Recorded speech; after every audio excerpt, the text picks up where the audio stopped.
안녕하세요. 구약반 9번째 시간입니다. 함께 해주셔서 감사드립니다. 기도하고 시작하겠습니다. 좋으신 하나님 아버지 감사합니다. 이 귀한 날 하나님의 말씀 성경을 공부할 수 있도록 은혜 베푸시니 감사합니다. 성경을 통해서 우리에게 말씀하시는 그 하나님의 음성을 듣는 시간 되게 하시고 우리를 향하신 하나님의 선한 뜻을 깨닫는 시간 될 수 있도록 은총을 베풀어 주옵소서. 주의 성령으로 감동하시사 주의 말씀의 깊은 의미들을 깨닫는 귀하고 복된 시간 되도록 함께하여 주옵소서. 귀하신 예수님의 이름으로 기도드립니다. 아멘. 첫 번째 내용은 순환시대입니다. 사사기부터 사무엘상 8장까지의 내용입니다. 먼저 사사기는 가나안 땅의 정복과 분배 후에 여호수아가 죽은 후 이스라엘 백성들이 그 땅에서 어떻게 살아갔는지를 보여주는 책입니다. 이어지는 룻기는 사사시대에도 하나님의 위대한 구원 역사가 여전히 이루어지고 있음을 보여주는 책입니다. 그리고 사무엘상 1장부터 8장까지는 사사시대의 마지막이 어떻게 마무리되고 왕정시대로 넘어가게 되는지를 보여주는 책이라고 할 수 있습니다. 그럼 사사는 누구였는지, 하나님은 왜 사사들을 세우셨는지에 대해서 생각해 보겠습니다. 사사는 히브리어로 쇼페팀입니다. 백성의 소송을 재판하는 자, 그것이 사사의 기본적인 임무였습니다. 사사들의 임무가 그 백성들을 재판하는 것이었다는 것을 가장 잘 보여주는 내용은 사사기 4장 5절입니다. 드보라는 그녀가 살고 있는 섬 종려나무 아래에 머물렀습니다. 그리고 이스라엘 백성들은 그녀에게 나와서 재판을 받았습니다. 사사의 두 번째 임무는 이스라엘 백성들의 구원자, 그 백성을 바른 길로 인도하는 자입니다. 사사는 당시의 지도자였고 재판관이었습니다. 사사기에는 하나님께서 이스라엘 백성들의 지도자로 허락하신 12명의 사사가 등장하고 있습니다. 그러나 인간 사사에게는 한계가 있습니다. 그의 연약한 심성이 있고 그의 내성적인 성격이 있고 또한 죄에 치우치는 여러 가지 경향들이 있습니다. 인간 사사는 그렇게 제한과 한계를 가지고 있는 사람이었습니다. 그럼에도 불구하고 하나님은 왜 사사를 세우셨을까요? 하나님께서 사사를 세우신 이유는 하나님만이 진정한 이스라엘의 왕이심을 보여주기 위해서입니다. 사사는 이스라엘 백성들의 지도자이지만 왕은 아닙니다. 하나님께서 보내신 구원자, 재판관, 그 백성들을 이끌어가는 사람입니다. 또한 하나님께서 이스라엘 백성들을 위해서 사사를 세우신 이유는 그 사사 선택의 주권이 하나님께 있음을 보여주시기 위해서입니다. 사람들이 자기의 지도자를 선택한 것이 아닙니다. 하나님께서 택하여 그 백성의 지도자로 삼으셨습니다. 그것이 사사입니다. 또한 하나님께서 사사를 통해서 그 백성들을 다스리시는 진정한 이유는 하나님만이 진정한 사사가 되심을 보여주시기 위해서입니다. 택함받은 사사에게는 한계와 제약이 많았지만 하나님은 사사를 세우시고 보내시는 분으로서 어떠한 제약과 환경에 영향을 받지 않는 분이심을 보여주시기 위해서 하나님은 사사를 세우셨습니다. 그럼 본문으로 들어가서 내용을 같이 한번 살펴보겠습니다. 먼저 철학자 헤겔의 역사에 대한 이해가 있습니다. 우리가 역사로부터 배울 수 있는 유일한 교훈은 우리가 역사로부터 아무것도 배우고 있지 않다는 사실이다. 이렇게 헤겔은 우리 사람들의 역사에 대한 그러한 개념, 역사에 대한 방식을 서술하고 있습니다. 헤겔은 이처럼 우리 사람들이 역사 속에서 아무것도 배우고 있지 않은 오늘의 현실을 정확하게 꿰뚫어보고 있습니다. 우리가 과거 역사를 통해서 배워야 된다는 것을 가장 잘 보여주는 책은 사실 성경책입니다. 성경은 하나님의 택한 백성들의 역사 속에서 잘한 것, 좋은 것만 보여주지 않습니다. 그들의 실패의 모습도 여과 없이 보여주고 있습니다. 성경이 그렇게 역사를 여과 없이 보여주는 것은 우리 현실, 우리의 진실을 알게 하시기 위해서입니다.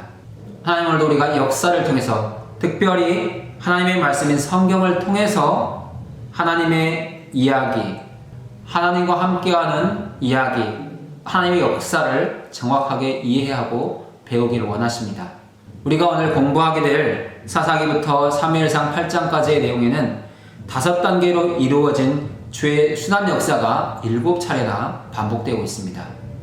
동일한 죄의 순환 역사가 7차례나 반복되고 있다는 것은 우리 사람들이 얼마나 역사를 통해서 배우지 못하고 또 그 죄가 얼마나 크고 무서운 것인지를 보여주는 것입니다. 우리가 사사기를 읽게 되면 왜 이스라엘 백성들이 죄의 순환의 역사를 살아갈 수밖에 없었는지에 대한 귀한 깨달음을 얻을 수 있습니다. 사사기로 들어가는 앞문이 열려 있고 나오는 뒷문도 열려 있습니다. 여호수아 다음 세대들이 여호와를 알지 못했다라는 기록이 남아 있습니다. 그리고 사사기의 뒷문에는 각 사람이 자기 소견에 옳은 대로 행하였더라 그렇게 기록되어 있습니다. 여호수아가 죽고 나서 이스라엘 백성들은 하나님의 말씀인 성경을 제대로 배우지 못했습니다. 여호와의 율법과 규례와 법도를 가지고 있었지만 그 법도 안에 머물지 않았습니다. 자기 소견에 좋은 대로 행하면서 계속해서 죄의 역사, 죄의 순환 역사를 반복하게 되는 것입니다. 그럼 사사시대의 죄의 순환 구조를 살펴보겠습니다. 먼저는 그 백성들의 죄가 있습니다. 이스라엘 백성들이 여호와를 알지 못했고 하나님을 떠났습니다. 그리고 그 가나안의 신들, 우상들을 섬기기 시작합니다. 그것이 이스라엘 백성의 죄입니다. 하나님은 이스라엘 백성들에게 깨닫게 하시기 위해서 주변의 민족들을 택하셔서 이스라엘 백성들을 압제하게 하시고 학대하게 하시고 괴롭히게 하십니다. 그것이 압제를 당함 두 번째 내용입니다. 이스라엘 백성들은 주변 민족의 학대와 압제 속에서 하나님께 구원을 호소합니다. 그것이 간구입니다. 하나님은 이스라엘 백성들의 간구를 들으시고 사사들을 세우셔서 택한 백성을 구원하십니다. 그러나 시간이 지나면서 이스라엘 백성들은 하나님의 구원을 잊어버렸습니다. 그것이 망각입니다. 죄, 압제, 간구, 구원, 망각. 이것이 죄의 순환 구조입니다. 그런데 이스라엘 백성들은 이 5가지의 죄의 순환 구조를 역사 속에서 크게 7번이나 동일하게 범하고 있다는 것이 우리가 경계해야 될 내용이라고 할 수 있습니다. 그럼 왜 이스라엘 백성들은 이 죄의 순환 구조에 빠지게 되었을까요? 크게 2가지를 생각해 볼 수 있습니다. 첫 번째는 가나안 농경 문화에 접했기 때문입니다. 이스라엘 백성들은 본래 양과 소를 치던 목축업이 주요 산업이었습니다. 그들은 애굽 땅에 내려가서도 목축하는 일을 했습니다. 지난 40년 동안 광야 생활을 하면서 여전히 그들은 소와 양을 치는 목동들이었습니다. 그런데 이제 가나안 땅에 들어와서는 농사를 짓게 됩니다. 목축업과 농사는 전혀 내용이 다릅니다. 이스라엘 백성들이 가나안 농경 문화를 접하면서 농경 문화만 접한 것이 아니었습니다. 가나안의 신들의 문화를 접합니다. 가나안 땅은 농경 문화로서 그 농사에 관련된 신들, 우상들이 있었습니다.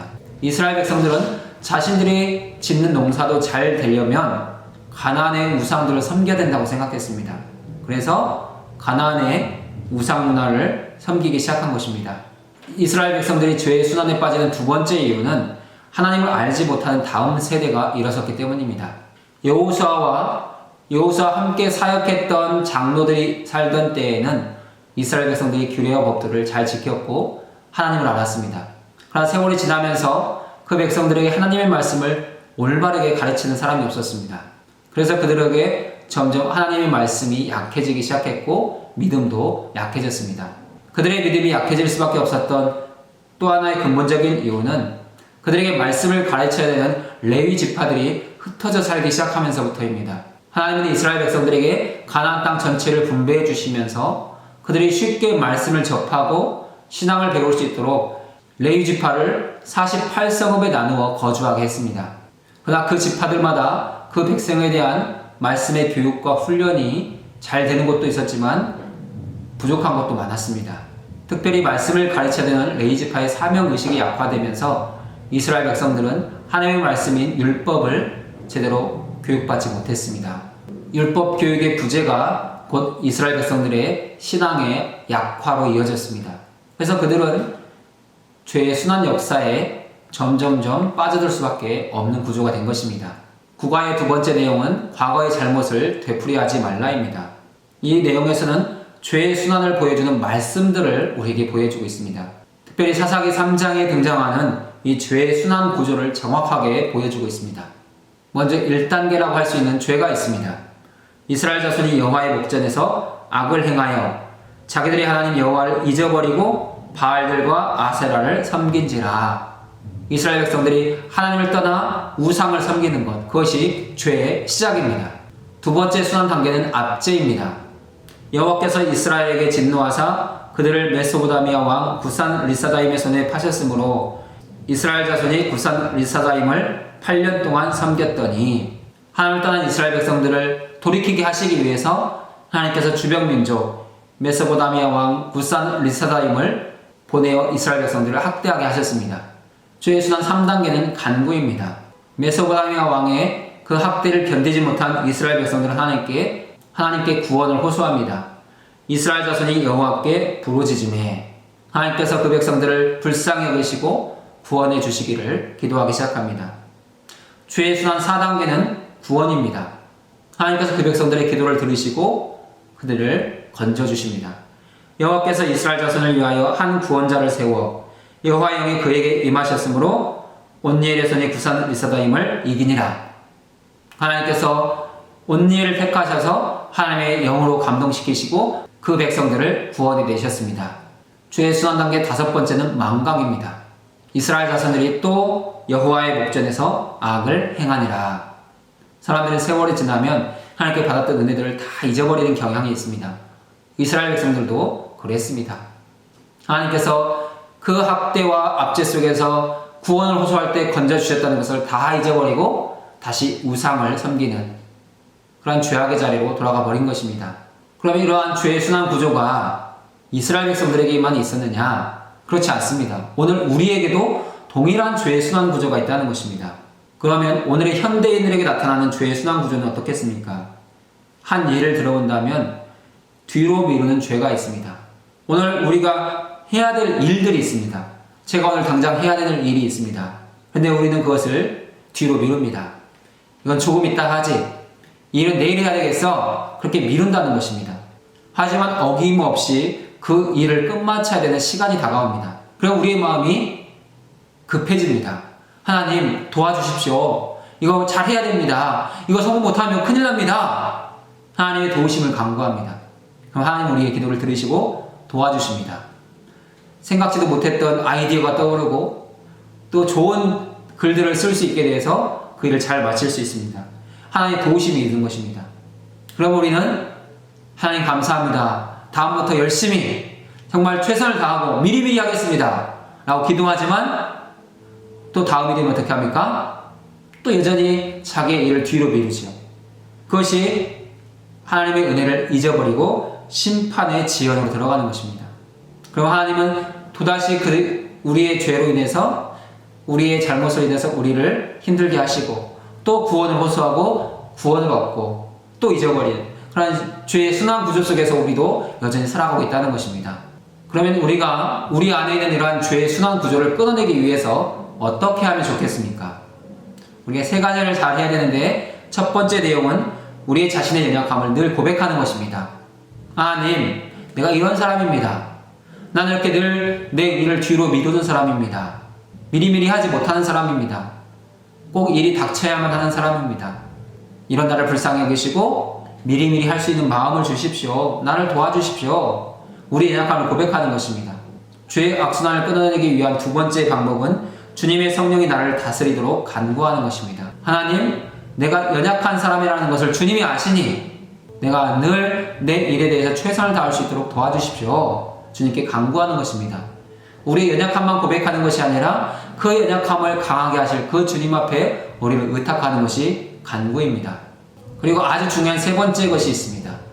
성령이 주시는 마음을 따라 순종하는 것입니다. 우리가 잘 미루는 사람인데 성령께서 그 일을 하면 좋겠다는 감동을 주실 때가 있습니다. 시간적인 여유도 있고 할 수 있는 여건도 됩니다. 그럼 그때는 하는 것입니다. 시간적인 여유가 있으니 다른 거 조금 더 하고 내가 좋아하는 다른 걸 하고 그 일을 하겠다. 그렇게 미루지 말라는 것입니다. 우리가 아주 작은 성령의 부르심, 성령의 음성에 순종할 때 우리는 더 하나님의 음성을 잘 들을 수 있습니다. 그래서 언제나 성령이 주시는 마음, 그것이 아무리 작은 것이라고 할지라도 우리는 그 말씀에 순종해야 합니다. 그럴 때 하나님의 말씀이 점점점 더 잘 들리게 됩니다. 아주 세미한 음성을 우리가 무시하게 되면 그 다음 음성은 들려오지 않습니다. 그러나 아주 세미한 음성일지라도 그 말씀에 순종하고 조금씩 우리가 행하다 보면 더 잘 들을 수 있게 됩니다. 그것이 하나님께서 우리에게 음성을 들려주시는 비결입니다. 우리 모두가 하나님 주시는 마음을 따라 더 순종하여 늘 하나님의 음성을 잘 들을 수 있는 단계까지 나갈 수 있기를 간절히 소원합니다. 101페이지 세 번째 내용을 살펴보겠습니다. 사사들을 만나다. 이제 사사기에 나와 있는 12명의 사사를 한 명 한 명 살펴보게 될 것입니다. 사사기에는 모두 크게 12명의 사사가 등장하고 있습니다. 그리고 사무엘상에는 엘리 제사장과 사무엘이 사사로 등장합니다. 그래서 사사시대의 사사는 모두 14명인데 사사기에 등장하는 사사는 12명이라고 기억하시면 좋겠습니다. 우리가 사사들을 살펴보기 전에 그럼 하나님께서는 왜 이스라엘 백성들이 하나님을 떠나서 죄에 빠졌을 때 그 대적들, 그 민족의 가시들을 허락하셨을까? 오늘 우리가 하나님을 떠날 때 왜 인생의 가시를 주시는가 생각해보고 다음 단계를 공부하도록 하겠습니다. 하나님께서 우리에게 인생 가시, 우리의 대적들을 주신 첫 번째 이유는 세상에 빠지지 않도록 하시기 위해서입니다. 우리가 하나님을 떠나서 죄에 빠졌을 때 하나님께서 우리에게 제동을 걸지 않는다면, 우리의 죄악에 브레이크를 걸지 않는다면 우리는 한없이 더 깊은 죄악으로 빠질 수밖에 없는 사람들입니다. 하나님은 우리를 사랑하시기 때문에, 택한 백성들을 사랑하시기 때문에 더 깊은 죄에 빠지지 않도록 우리의 죄를 멈추게 하시기 위해서 가시를 주시는 것입니다. 또 하나님께서 우리에게 인생의 가시, 우리의 대적을 주시는 두 번째 이유는 주시려는 유익이 있기 때문입니다. 우리에게 대적이 있을 때, 우리에게 인생의 가시가 있을 때 우리는 하나님께 나와서 기도하게 되고 하나님을 더욱더 의지하게 되고 하나님만 바라보게 됩니다. 그럴 때 하나님이 주시는 구원의 기쁨, 구원의 즐거움, 구원의 감사를 배우게 됩니다. 만약 그런 가시가 없었다면 우리는 더 믿음이 성숙해지거나 깊어지지 않았을 것입니다. 오히려 그런 인생의 가시가 있었기 때문에 우리의 믿음이 견고해졌고 단단해졌습니다. 하나님은 그런 인생의 가시를 통해서 오늘 우리의 믿음에 유익을 주고 계십니다. 하나님께서 우리 인생에 가시를 주시는 세 번째 이유는 절대 믿음, 절대 순종을 배우도록 하시기 위해서입니다. 우리 인생에 대적이 찾아왔을 때 사실 우리는 그것을 감당해낼 수 있는 힘과 능력이 없습니다. 그 순간 우리가 해야 될 것은 오직 하나님만을 바라보며 하나님께 구원을 호소하는 것입니다. 오직 하나님만 바라보는 것, 그것이 절대 믿음이고 절대 순종입니다. 하나님 우리에게 이런 믿음의 성숙함, 믿음의 성장을 위해서 우리 인생의 가시를 주고 계십니다. 오늘 사랑하는 여러분에게 인생의 가시가 있다면 하나님께서 나를 더 견고하게 하시려고, 나를 정금 같은 믿음으로 만드시려고 이렇게 나를 연단하시는구나 생각하시고 감당할 힘도 주시도록 기도하셔서 넉넉히 감당해내시고 믿음의 성숙을 이룰 수 있는 은혜가 함께 하시면 좋겠습니다. 101페이지에 보면 여러 문제가 나와 있습니다. 정답은 다 찾으셨습니까? 왼손잡이로서 성경에 유일하게 이름이 언급된 사람은 에훗입니다. 소문의 막대기로 블레셋 사람 600명을 무찌른 사람은 상갈입니다.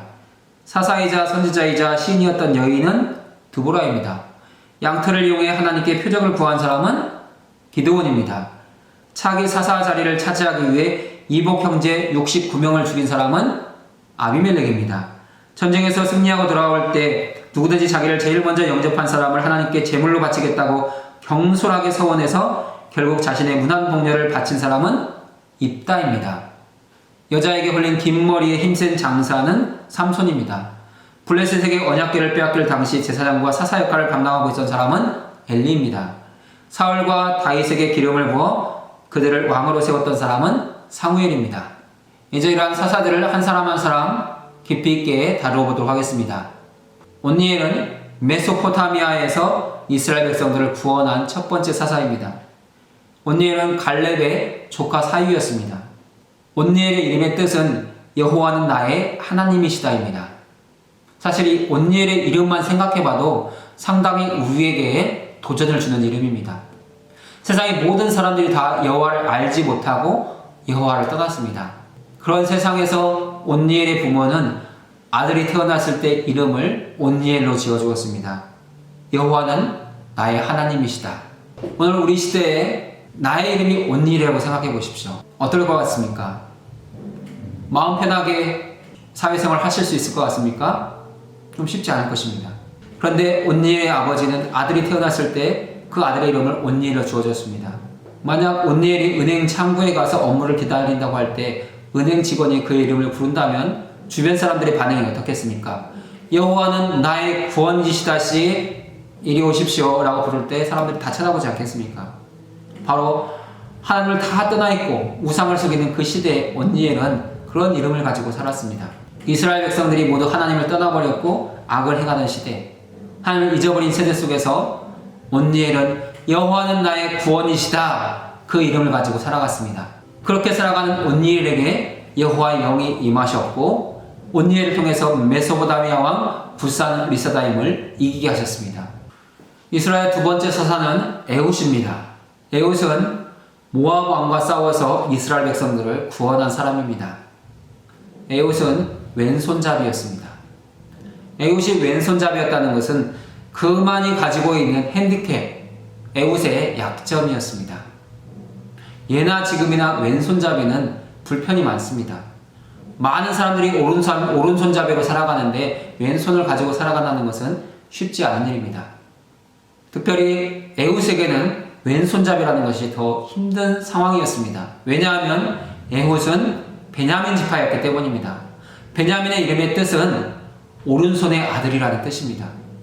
오른손으로 살아가는 사람들의 그 집안에서 왼손잡이가 태어났습니다. 그리고 얼마나 불편했고 그 집안 어른들은 에훗을 볼 때 어떻게 생각했겠습니까? 에훗 스스로도 나는 왼손잡이다. 그러한 열등의식이 있었습니다. 그런데 하나님은 에훗의 그 열등감, 에훗의 핸디캡을 사용하셨습니다. 만약 에훗이 오른손잡이였다면 그는 결코 모압 왕을 죽일 수가 없었습니다.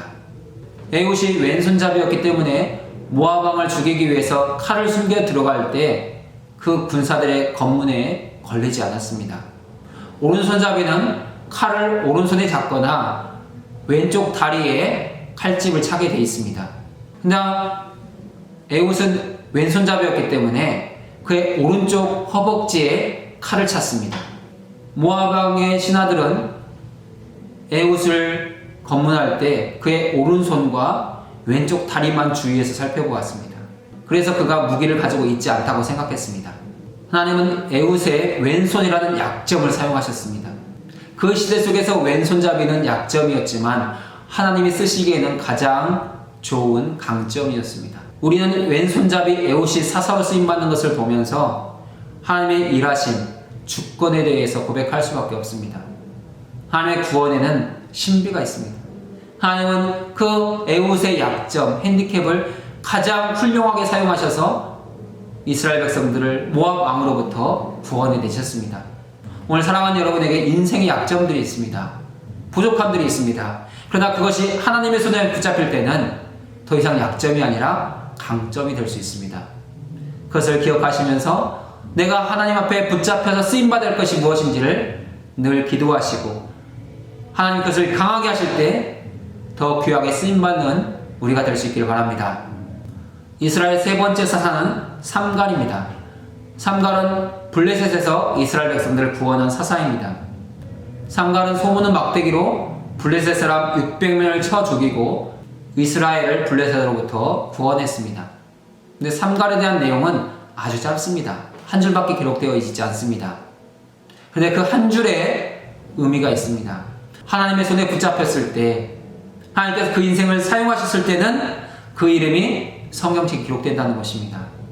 우리 삼갈을 보면서 우리 인생에 대한 기대, 소망을 가졌으면 좋겠습니다. 하나님께 쓰임받으면 우리 인생도 하나님의 책, 하나님의 생명책에 기록된다는 것입니다. 우리 인생은 결코 의미 없이 아무 가치 없이 소멸되는 인생이 아니라는 것입니다. 우리가 먼 훗날 천국에서 눈을 뜰 때 하나님 우리 인생에 대한 평가, 우리 인생에 대한 심판을 하실 것입니다. 하나님께 쓰임받았다면 하나님의 생명책에는 어떤 일을 위해서 수고했던 하나님의 사람이라고 기록될 것입니다. 사랑 여러분의 인생도 하나님의 생명책에 한 줄이라도 꼭 기록될 수 있는 그런 귀하고 복된 인생을 살아갈 수 있기를 바랍니다. 이스라엘의 네 번째 사사는 드보라입니다. 드보라는 가나안과 싸워서 이스라엘 백성들을 구원했습니다. 드보라는 12명의 사사 중에 유일한 여성 사사입니다. 드보라는 남성 중심의 가부장적인 사회 속에서 여성으로서 그 백성들의 재판관이 되었고 그 백성들을 구원하는 사사가 되었습니다. 드보라는 가나안과 싸워 승리하기 위해서 군대 장관 바락을 소집했고 또한 그 백성들과 함께 전쟁에 나가서 큰 승리를 거두었습니다. 우리는 이러한 4명의 사사를 통해서 우리의 약점이나 내가 여자라거나 내 힘이 부족하거나 그런 것으로 인해서 걱정하거나 염려할 필요가 없다는 것을 알게 됩니다. 왜냐하면 하나님께서 우리에게 하나님의 영을 부으실 때, 성령으로 충만하게 하실 때, 우리의 약함을 주님이 붙잡으실 때 얼마든지 이 시대의 사사로서 하나님의 위대한 구원 역사를 이루어가는 데 쓰임받을 수 있기 때문입니다. 우리 모두가 그렇게 하나님 앞에서 쓰임받는 은혜가 함께 했으면 좋겠습니다. 102페이지 네 번째 내용은 하나님의 인내입니다. 이스라엘 백성들의 범죄와 그로 인한 압제, 그리고 구원에 대한 간구, 하나님의 구원하심, 또 그들이 잊어버리는 이 역사 계속해서 이어져가는 것을 보면서 하나님도 인내하셨다는 것입니다. 하나님 그렇게 인내하시면서 이스라엘 백성들을 너무나 사랑하셔서 또다시 사사를 세워주십니다. 그것이 5번째 사사 기드온입니다. 기드온은 미디안과 싸워서 크게 승리하고 그 백성들에게 평화를 주었습니다. 기드온의 또 다른 이름은 여룻바알입니다. 기드온은 여호와의 사자가 나타나서 그에게 말씀을 주실 때, 그에게 명령하실 때에 아세라상과 바알상을 찍어서 땔감으로 삼아 하나님 앞에 번제를 드렸습니다. 그로 인해서 그 백성들은 기드온을 여룻바알이라고 불렀습니다. 기드온은 여호와의 사자의 말씀에 순종해서 하나님께 번제를 드린 후 여호와 샬롬이라는 하나님의 이름을 선포합니다. 이제 내가 우상을 찍어버렸으니 하나님의 평안이 이 땅에 임하기를 원합니다. 주님 주시는 평화가 우리에게 임하기를 원합니다. 그 사모하는 마음으로 여호와 샬롬을 외쳤습니다. 그러나 기드온은 하나님의 사스로 부름받기에는 너무나 소극적이었고 마음이 여린 사람이었습니다. 기드온은 밀을 수확할 시기가 되었을 때 미디안 사람들에게 알려질까봐 포도주 틀에 숨어서 조용히 밀을 까불던 사람이었습니다. 기드온은 사람의 댐댐이가 작고 또한 소극적이었지만 하나님은 그런 미디안을 강하게 하셨고 용사라고 불러주십니다. 이런 면에서 본다면 우리 모두의 사람의 댐댐이 크기는 우리가 결정하는 것이 아니라는 것을 알게 됩니다. 나 스스로 나를 작게 여길 수도 있고 다른 사람들이 나를 무시할 수도 있습니다. 하지만 하나님께서 나를 크게 보신다면, 하나님께서 나를 용사라고 불러주신다면 얼마든지 크고 위대한 하나님의 구원사에게 쓰임받을 수 있다는 것입니다. 그것을 보여주는 것이 기드온입니다. 또한 기드온은 쉽게 믿지 못하는 불신앙의 사람이었습니다. 하나님의 사자가 나타나서 말씀을 주실 때 하나님께 2번이나 기도했습니다. 양털이 젖어 있기를, 이번에는 양털은 마르고 땅만 젖어 있기를, 그렇게 기도해서 응답을 듣고 하나님의 말씀에 순종했지만 또한 전쟁에 임했을 때는 여전히 불안하고 두려운 마음으로 있었습니다. 하나님은 그런 기드온을 미디안 진영에 보내셔서 그들의 꿈과 해석을 듣게 하시고 용기를 얻어서 다시 전쟁터에 나가 승리하게 하셨습니다. 하나님은 우리에게 믿음이 적을지라도, 의심하는 마음이 있을지라도 그러한 우리에게도 믿음을 갖게 하셔서 여전히 하나님을 향하여 나가게 하시고 하나님께서 원하시는 귀한 사명들을 감당하도록 인도해 주십니다. 하나님은 이스라엘 백성들의 구원이 사람의 많음에 있는 것이 아니라 하나님의 일하심에 있다는 것을 보여주시기 위해서 기드온의 그 소집에 모였던 32,000명 가운데 많은 사람들을 돌려보내고 오직 300명만 남겨서 전쟁에 임하게 하셨습니다. 그리고 그 기드온과 300용사로 하여금 미디안을 물리치게 하셨습니다. 하나님께서 기드온과 300용사에게 주신 싸움의 무기는 나팔과 항아리와 횃불이었습니다. 그러나 진정한 무기는 하나님 자신이었다는 것을 우리는 늘 기억하셔야 됩니다. 기드온과 300용사가 하나님의 말씀에 순종해서 나팔을 불고 항아리를 깨뜨리고 횃불을 흔들 때 하나님께서 그 미디안 대적들의 그 마음에 두려워하는 마음을 주셨고 그 마음을 어둡게 하셔서 서로 싸우게 하셨습니다. 그래서 기드온과 300용사가 승리한 것입니다. 하나님께서 기드온에게 큰 용사라고 부르시지만 진정한 용사는 하나님이십니다. 그래서 우리는 하나님의 보내심에 순종해서 나가기만 한다면, 우리가 하나님의 용사로서 부름받으신 그 사명을 감당하고자 한다면 진정한 용사이신 하나님이 우리를 위해서 싸우시는 것들을 오늘 우리도 보게 될 것입니다. 기드온은 이스라엘 백성들을 구원한 후에 그 백성들이 왕이 되기를 요청했을 때 왕 되기를 거절했습니다. 이스라엘의 왕은 오직 하나님이십니다. 나는 그 자리를 앉지 않겠습니다. 그렇게 거절했습니다. 사실 굉장한 용기입니다. 오늘 우리는 작은 일로 사람들에게 칭찬을 받을 때도 으스대고 교만해지는데, 기드온은 왕의 자리를 준다고 해도 그 자리에 앉지 않았던 사람입니다. 오늘 우리에게도 오직 하나님만이 나의 왕이십니다. 오직 하나님만이 우리의 왕이십니다. 이런 고백의 믿음이 있기를 바랍니다. 이스라엘의 6번째 사사는 돌라입니다. 돌라는 이사갈 지파로서 에브라임 산지에 거주했고 이스라엘을 구원했습니다. 7번째 사사는 야엘입니다.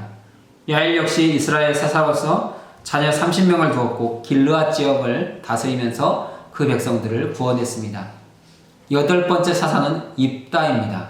입다는 블레셋과 암몬과 싸워 승리한 이스라엘의 사사입니다. 입다는 길르앗 사람 길르앗의 아들이었습니다.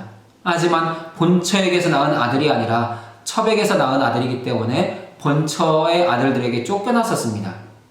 그러나 블레셋과 암몬의 적들이 쳐들어왔을 때 그 길르앗의 아들들은 그들과 싸울 힘이 없었습니다.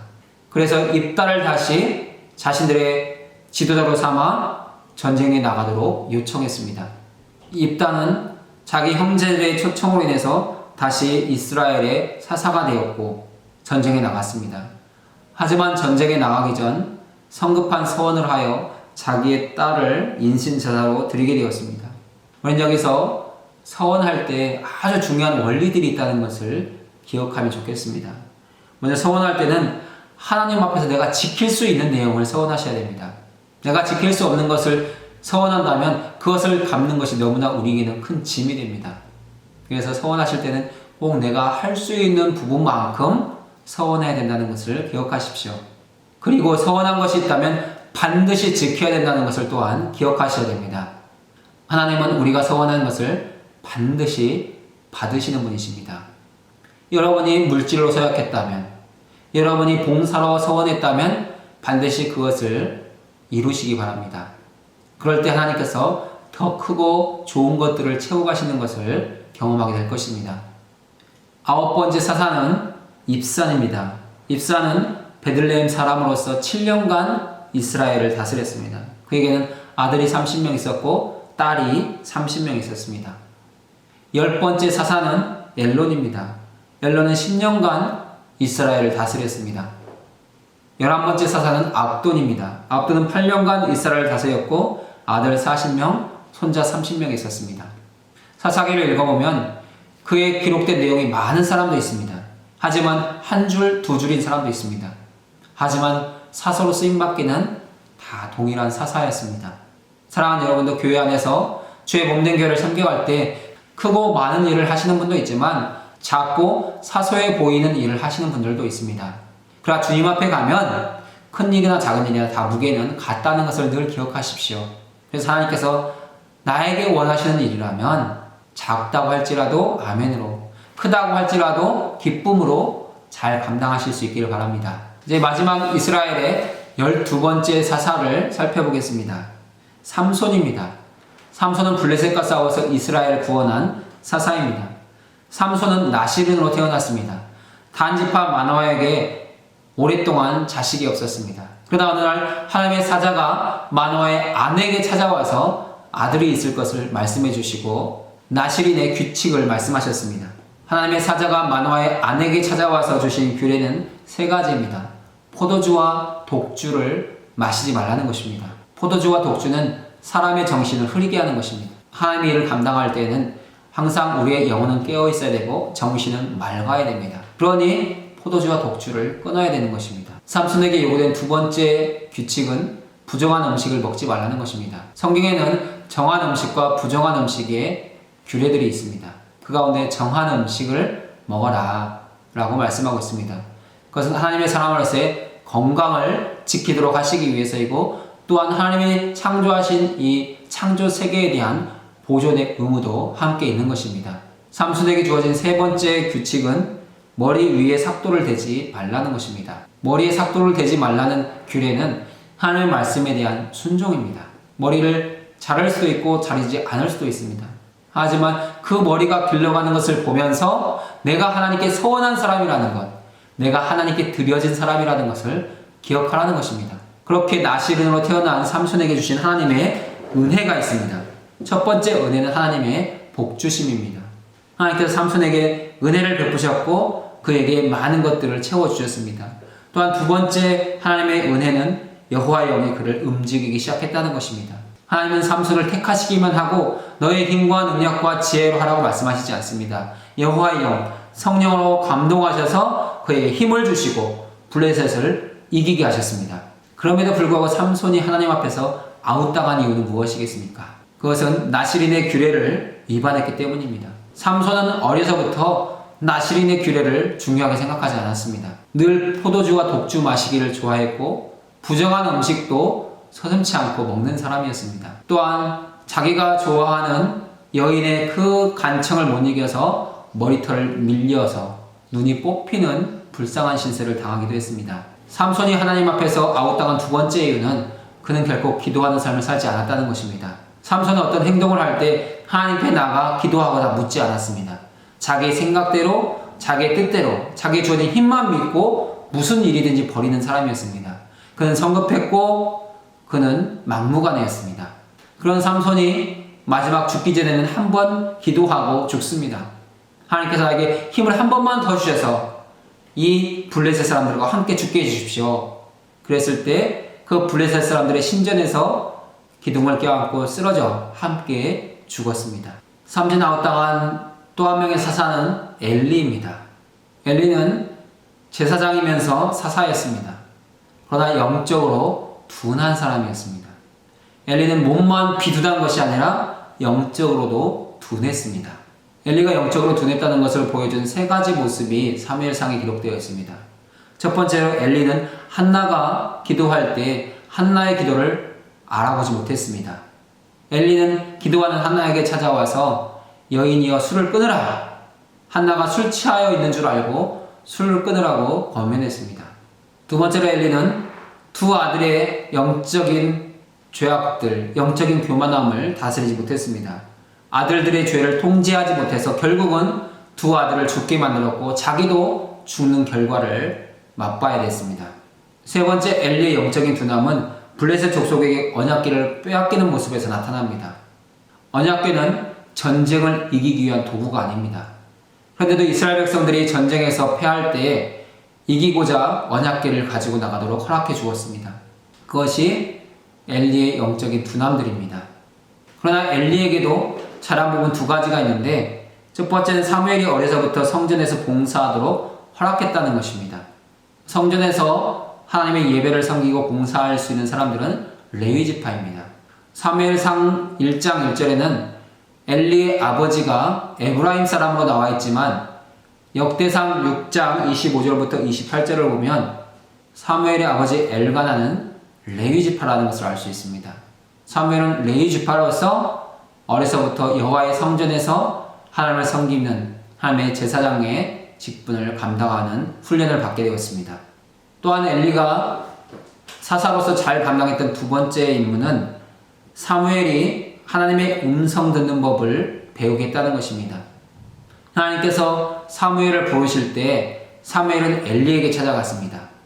하지만 엘리는 그런 일이 3번 반복될 때 하나님께서 이 아이를 부르고 계시는구나를 깨닫고 하나님께서 너를 부르시거든 하나님 앞에 주의 종이 듣겠나이다 말씀하옵소서 라고 가르쳐 주었고 사무엘 하나님의 음성을 듣게 되었습니다. 그것이 엘리가 잘한 두 가지의 일입니다. 그러나 엘리가 자신의 두 아들을 신앙적으로 바르게 가르치지 못한 그 결과 두 아들은 전쟁터에서 죽게 되었고 언약궤는 빼앗기게 되었습니다. 그 소식을 들었을 때 엘리도 의자에서 넘어져 죽는 비참한 결말을 맞이하게 됩니다. 사무엘상에 등장하는 마지막 14번째 사사는 사무엘입니다. 사무엘은 이스라엘의 마지막 사사입니다. 사무엘이 사사로 있을 당시에 이스라엘은 왕정 제도가 세워지기 시작합니다. 그래서 사사 시대는 끝이 나고 이제는 왕정 시대가 시작됩니다. 사무엘은 사사 시대와 왕정 시대를 잇는 연결점에 서 있는 것입니다. 또한 사무엘은 이스라엘의 최초 순회 설교자였고 순회 통치자였습니다. 사무엘은 해마다 베델, 길갈, 미스바를 순회하였고 마친 후에는 자기 고향 라마로 돌아가서 머물렀습니다. 사무엘은 강력한 신정 통치를 그 백성들에게 가르쳤습니다. 오직 하나님만이 너희의 왕이시다. 오직 하나님만이 이 백성의 통치자이시다. 그것을 선포했던 사람이 사무엘입니다. 그러면 왜 이스라엘 백성들은 사무엘의 시대에, 영적으로 가장 빛나는 사무엘이 살던 시대에 왕을 요구하게 되었을까요? 크게 두 가지 이유가 있습니다. 첫 번째 이유는 당시 고대 근동 문화가 대부분 왕정 제도를 채택하고 있었기 때문입니다. 이스라엘 백성들이 가나안 땅에 들어갈 때 이미 고대 근동 민족들은 왕을 가지고 있었습니다. 하지만 이스라엘은 여전히 12부족 국가입니다. 12지파가 부족처럼 살아가지만 하나로 모여서 살아가는 부족 공동체였습니다. 그러한 이스라엘 백성들이 가나안 땅에 들어가서 봤을 때 왕이 있는 것이 훨씬 좋겠다는 생각을 하게 됩니다. 왕의 통치 속에서 군사를 모으고 함께 나가 전쟁을 하기 때문에 그 왕의 군대를 자신들이 이길 수 없구나 라는 것을 경험했다는 것입니다. 또한 이스라엘 백성들이 가나안 땅에 들어갔을 때 이스라엘 민족은 아직 청동기 문명에 머물러 있었습니다. 하지만 당시에 가나안의 많은 민족들은 철기 문화에 진입해 있었습니다. 그래서 자기들도 왕정 제도를 세우고 철기 문화를 수용해서 강력한 나라를 만들고자 했던 것입니다. 두 번째로 이스라엘 백성들이 왕을 요구하는 이유는 하나님을 떠나 있었기 때문입니다. 하나님이 주신 엄한 규례와 법도가 이제는 싫어졌습니다. 또한 이스라엘 마지막 사사였던 사무엘의 그 아들들이 사사로서 합당하지 못했기 때문에 이럴 바에 차라리 우리에게 왕이 있는 것이 더 좋겠다, 이런 요구를 하게 된 것입니다. 이스라엘 백성들이 왕을 요구한 세 번째 이유는 사람의 가능성을 의지하기 시작했기 때문입니다. 그들은 군사력과 경제력을 원했습니다. 왕이 있다면 우리를 위해서 전쟁에 나가 싸우고 또한 경제의 발전을 위해 애쓸 것이니 우리도 왕이 있어야겠다, 이런 주장을 한 것입니다. 우리도 이런 사사들의 삶을 보면서 오늘 우리 인생이 승리하는 인생을 살아가려면 세 가지가 반드시 있어야 되는 것을 알게 됩니다. 첫 번째는 과거의 승리에 취하지 말라는 것입니다. 하나님께서 이스라엘 백성들에게 14명의 사사를 주셨습니다. 그 14명의 사사는 저마다 나름대로 이스라엘 백성들을 주변 민족들에게서 구원한 사람들입니다. 모두 다 과거에 대한 승리, 그 기억들이 있습니다. 하지만 그 기억에만 취해 있으면 오늘 주시는 삶의 자리에서 승리할 수가 없습니다. 오늘의 삶의 자리에서 승리하려면 과거의 자리를 끊어내고 오늘 주실 은혜, 오늘 나와 함께 하신 하나님을 바라봐야 한다는 것입니다.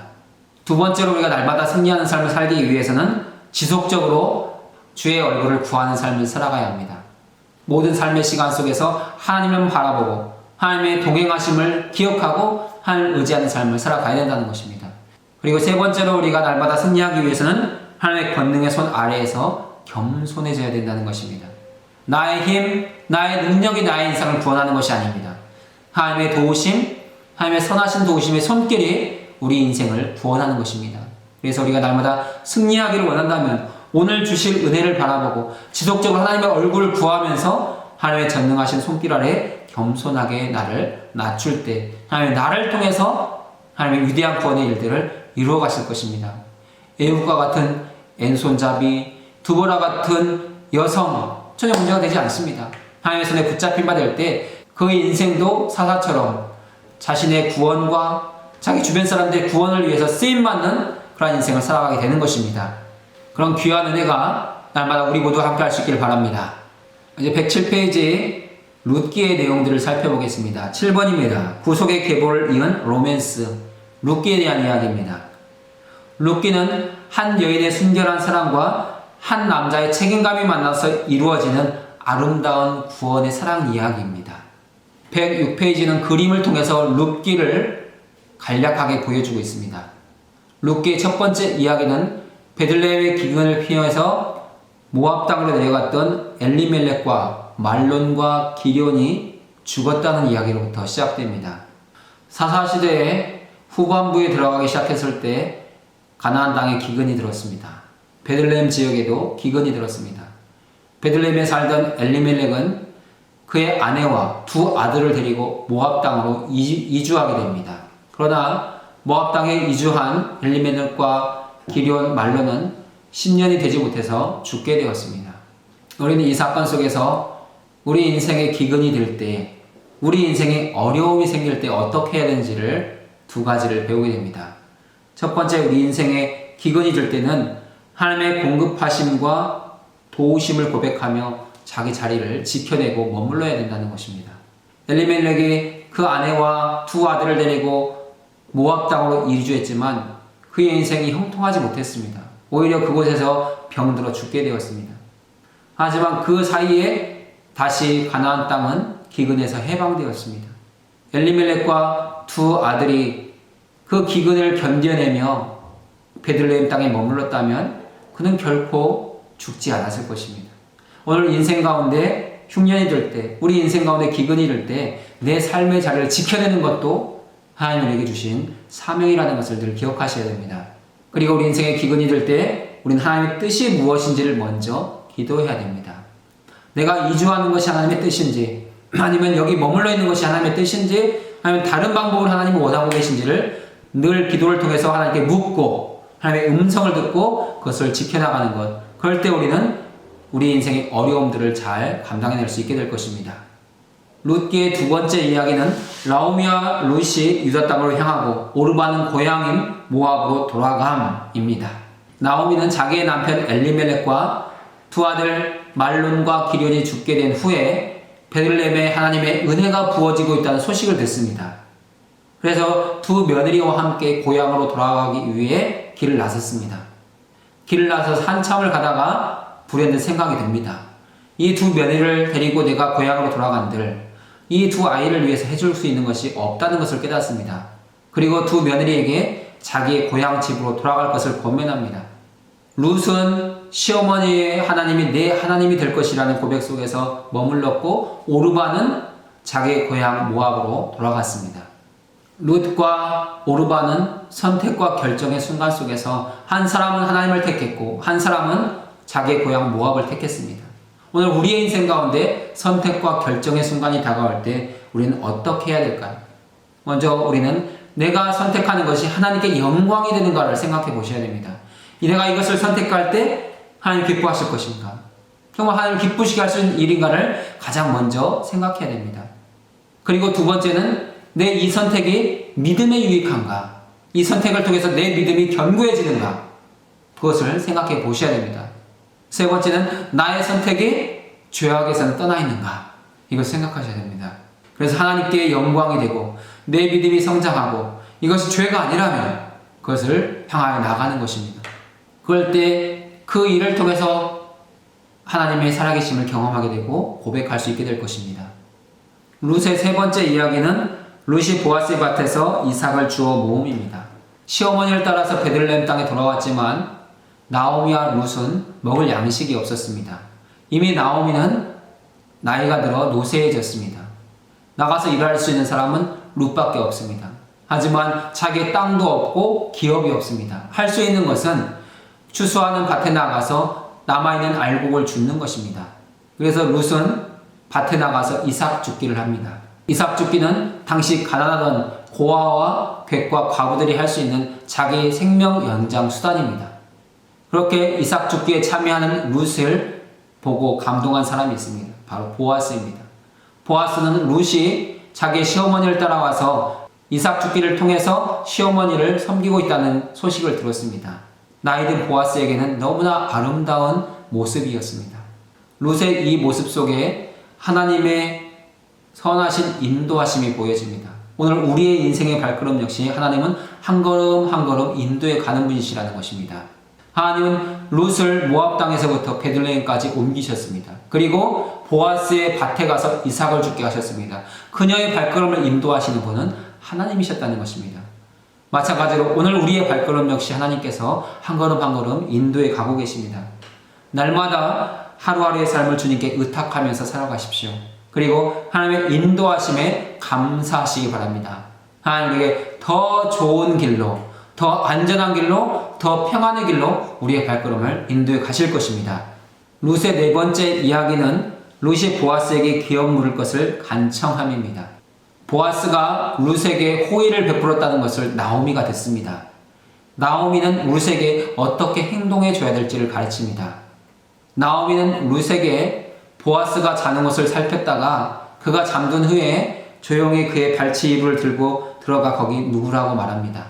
오늘 우리가 생각하기에는 이런 행동을 이해할 수 없지만 당시 고대 근동의 자료들을 살펴보면 그 당시 풍습이었습니다. 자기가 마음에 드는 남자가 있을 때 여자는 그 남자의 발치 이불에 들어가 조용히 누워 있었습니다. 그것이 청혼의 모습입니다.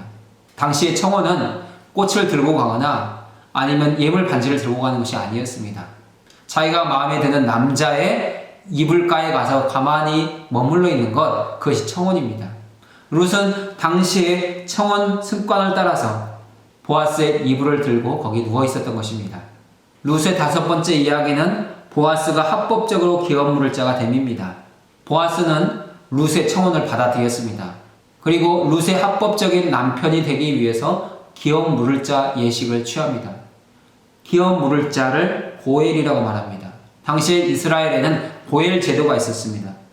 고엘은 크게 네 가지 경우에 사용되었습니다.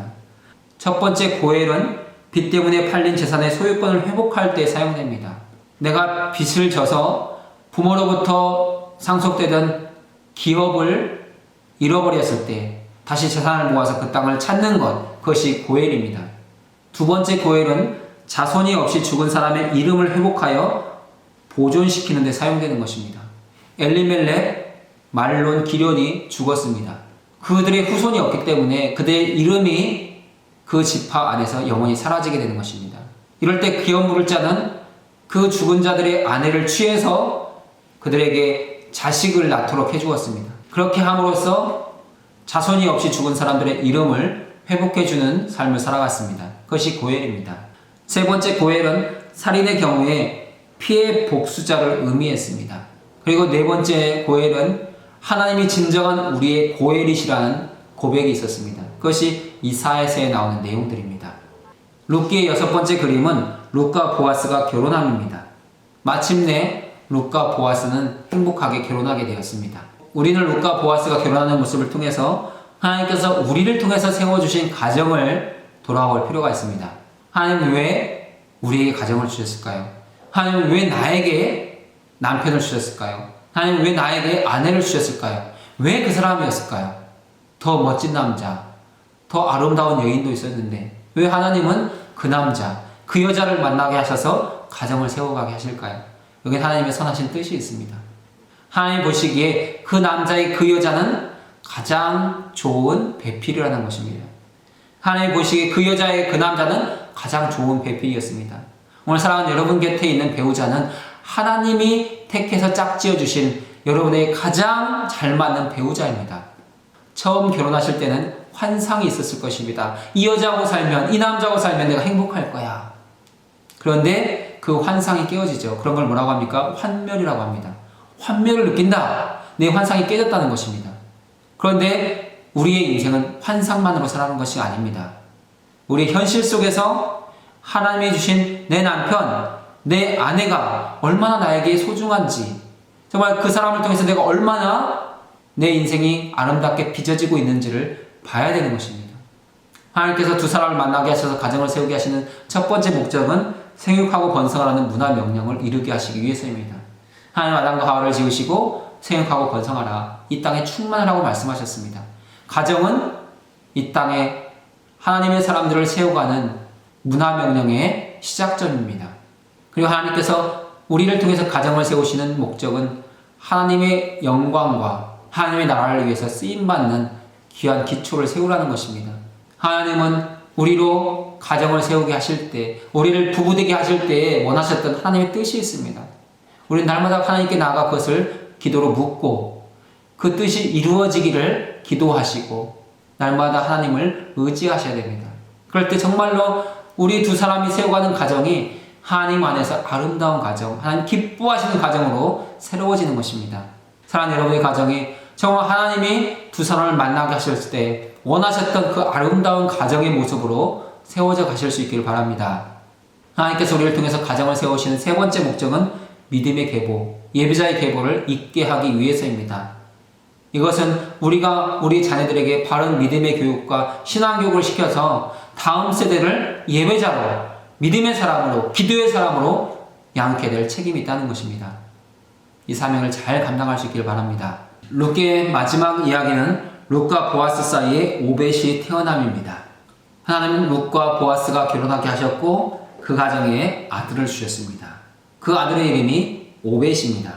오벳은 다윗의 할아버지가 되었습니다. 그리고 다윗을 통해서 그 후손 가운데 예수 그리스도가 태어났습니다.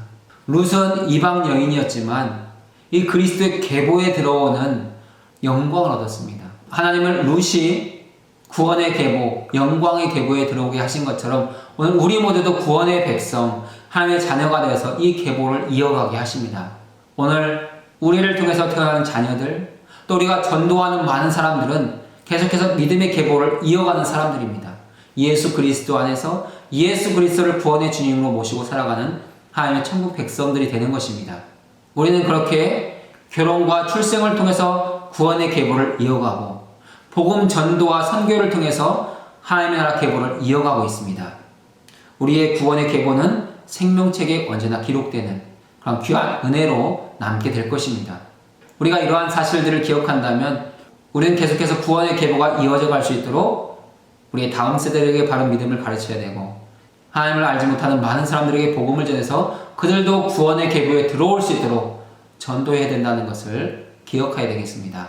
오늘 우리는 사사기와 룻기와 사무엘 상의 내용들을 통해서 죄악의 악순환을 계속해서 이어갈 것인가 아니면 구원의 계보를 이어갈 것인가를 생각해 보았습니다. 죄악의 악순환을 계속해서 이어갈 것인가 구원의 계보를 이어갈 것인가는 오늘 우리의 선택에 달려 있습니다. 우리가 하나님을 선택하고 하나님의 말씀을 선택하고 주께 순종하기를 선택할 때 우리를 통해서 계속해서 구원의 계보가 이어져 갈 것입니다. 하나님은 그런 인생이 복된 인생이고 거룩한 인생이고 주님이 받으실 만한 인생이라고 말씀하고 계십니다. 죄의 악순환의 고리를 끊어내시고 믿음의 계보를 이어갈 수 있는 우리 모두가 될 수 있기를 간절히 소망합니다. 오늘 이렇게 국가의 내용을 정리하도록 하겠습니다. 오늘도 참여해 주셔서 감사드리고 다음 주 식과에서 뵙겠습니다. 기도하고 마치겠습니다. 좋으신 하나님 아버지 감사합니다.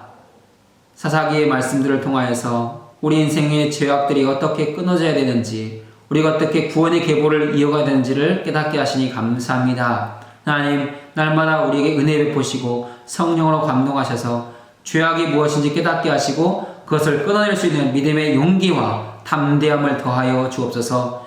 오직 주님 안에서 말씀 안에서 구원의 계보를 계속해서